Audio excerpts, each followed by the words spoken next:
Investing in Robinhood Financial Company involves these steps. First, create an account. Download the Robinhood app or visit their website. Sign up and provide personal information for identity verification. Second, link a bank account.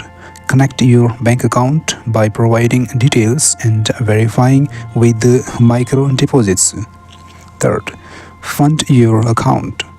Transfer funds from your bank to Robinhood.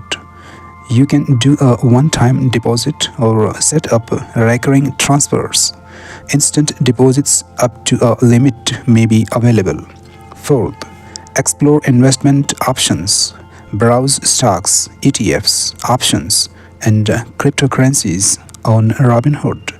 Use the search functions to find specific investments. Fifth, place an order.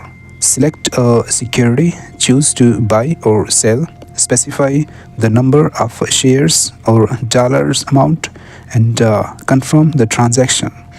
Options include market orders, limit orders, and more. Sixth, set up recurring investments. Automate your investing by setting up recurring investments with a fixed amount on a regular schedule. Seventh, monitor and manage your portfolio. Track your investments, read market news, and analyze your portfolio using the app or website. Eighth, additional features. Consider Robinhood Gold for margin trading, larger instant deposits, and professional research.